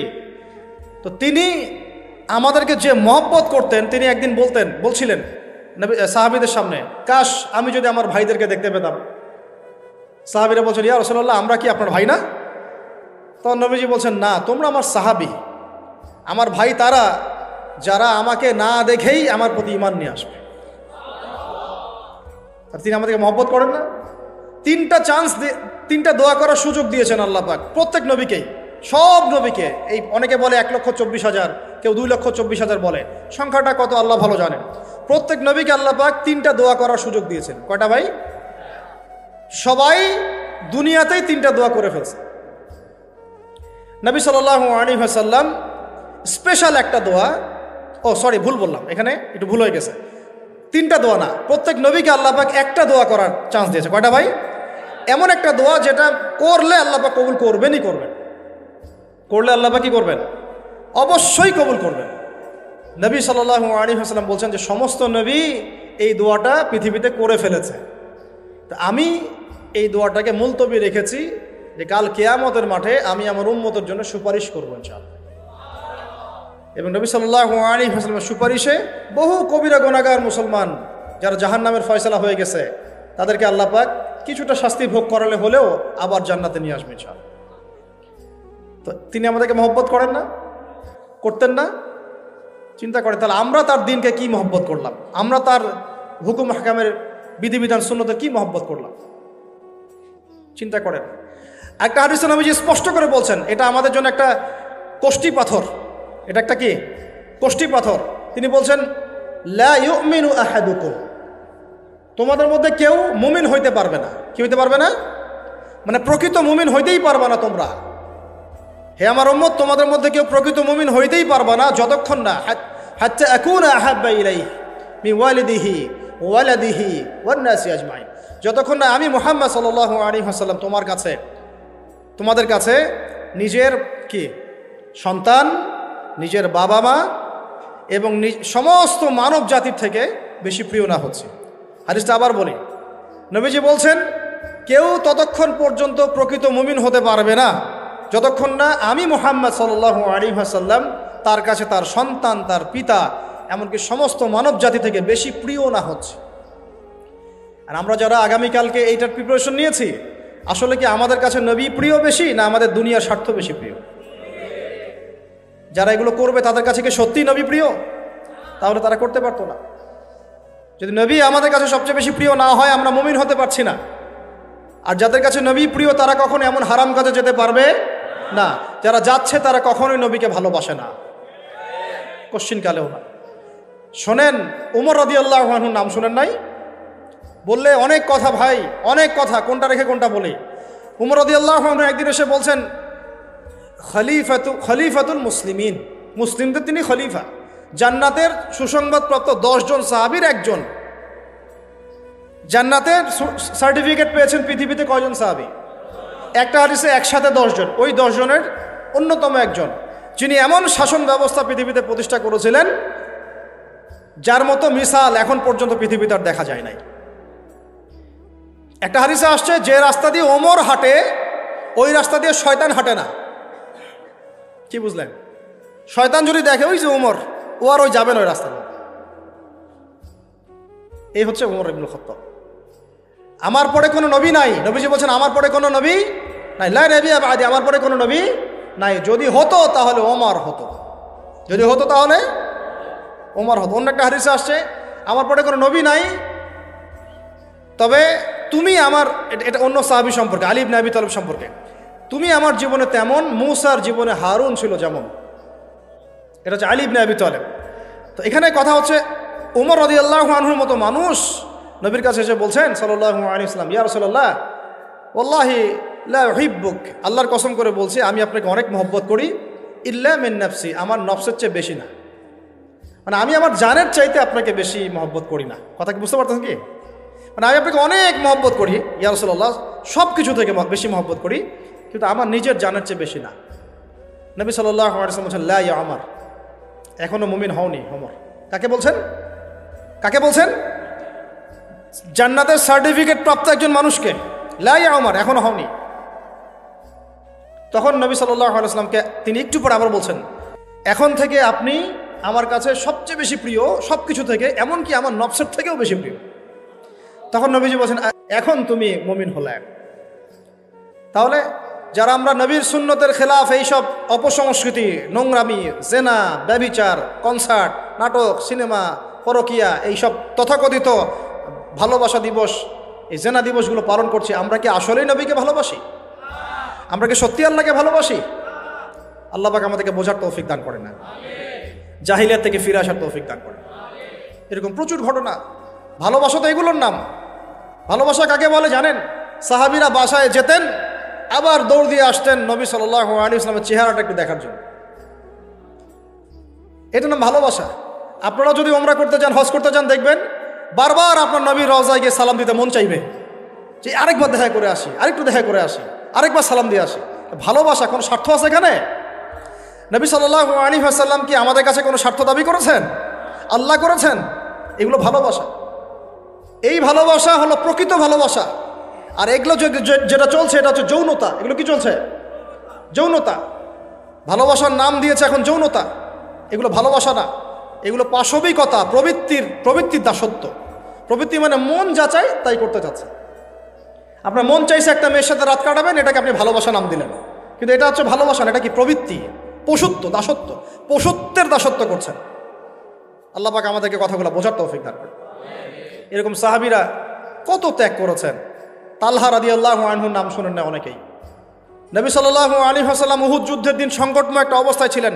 তালহা রাদিয়াল্লাহু আনহু একা নবী সাল্লাল্লাহু আলাইহি ওয়াসাল্লামকে ঢাল হিসেবে পিঠ পেতে দিয়ে আসেন, উনার দিকে কোনো তীর যেন আসতে না পারে। শেষে দেখা গেল তার গায়ের মধ্যে 40 থেকে 50টা তরোয়ারের আঘাত আছে, তীরের খোঁচা আছে, বর্ষার খোঁচা আছে। এই অবস্থায় তিনি নবীকে কাঁধের মধ্যে নিয়ে উহুদ পাহাড়ে উঠেছেন নবীকে সেভ করার জন্য। এটা ভালোবাসা। এটা কি? কোন স্বার্থে? কিসের স্বার্থে? দুনিয়ার স্বার্থে? জান্নাতের স্বার্থে। একজন সাহাবী বাড়ি নির্মাণ করেছেন, তো নবী সাল্লাল্লাহু আলাইহি ওয়াসাল্লাম দেখে একটু খালি মানে হয় না, তুমি কে, কার বাড়ি এটা? বললেন আচ্ছা অমুক সাহাবীর বাড়ি। নবীজি একটু ভ্রু কুঞ্চিত করলেন, পছন্দ করলেন না, কিছু মুখে বলেন নাই, মুখে কিছু বলেন নাই, খালি একটু অসন্তুষ্ট হয়েছেন, এক্সপ্রেশন দেখতে বোঝা যাচ্ছে। তখন ওই সাহাবীকে জানানো হলো, তোমার বাসার সামন দিয়ে তো আল্লাহর নবী সেদিন হেঁটে গেলেন, তারপরে আমার বাসা দেখে, তোমার বাসা দেখে আল্লাহ নবী সাল্লাল্লাহু আলাইহি ওয়াসাল্লাম একটু অসন্তুষ্টি প্রকাশ করেছিলেন, মুখে কিছু বলেন নাই, এক্সপ্রেশন ছিল একটু অসন্তুষ্টিমূলক। 3 দিনের মধ্যে সেই বাড়ি ভেঙে গুড়িয়ে দিয়েছে। যেই বাসা দেখে আল্লাহ নবী সন্তুষ্ট হন না, আমি বাসা রাখবই না। ভালোবাসা কিসের জন্যে? কার জন্যে? কার স্বার্থে বলেন? আল্লাহর জন্যে, জান্নাতের জন্য, আল্লাহর স্বার্থে, আল্লাহর জন্যে। কতগুলো বলে শেষ করবো আপনাদেরকে। সাদ বিন আবি ওয়াক্কাস রাদিয়াল্লাহু আনহু উহুদ যুদ্ধের দিন এইরকম করে তীর নিক্ষেপ করছেন। আল্লাহ নবী বলছেন, ইয়া সাদ, হে সাদ, তীর ছুড়ো, তোমার জন্য আমার পিতামাতা কুরবান হোক। আশপাশে 9 জন ছিল, তার মধ্যে একজন করে শহীদ হতে শেষে 2 জন বেঁচে থাকলো, সাদ বিন আবি ওয়াক্কাস, তালহা বিন উবাইদুল্লাহ রাদিয়াল্লাহু আনহু। এগুলো তারা কেন করেছেন? ভালোবাসার জন্যে। ভালোবাসা এগুলোর নাম। কতগুলো বললে শেষ করবো আপনাদেরকে বলেন।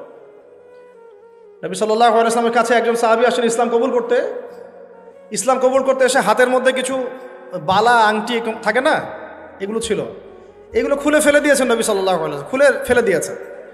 তো একটা খুব দামি সোনার আংটি ছিল, ফেলে দেওয়ার পরে অনেকে বলছে, তুমি তো এখন মুসলিম হয়েছো, ইসলাম কবুল করেছো, তো আচ্ছা ঠিক আছে, ওইটা না হয় নবীজি পড়তে নিষেধ করেছেন, তুমি ওইটা নিয়ে বিক্রি করে দাও, বিক্রি করে না হয় ওই টাকা দিয়ে অন্য কিছু করো।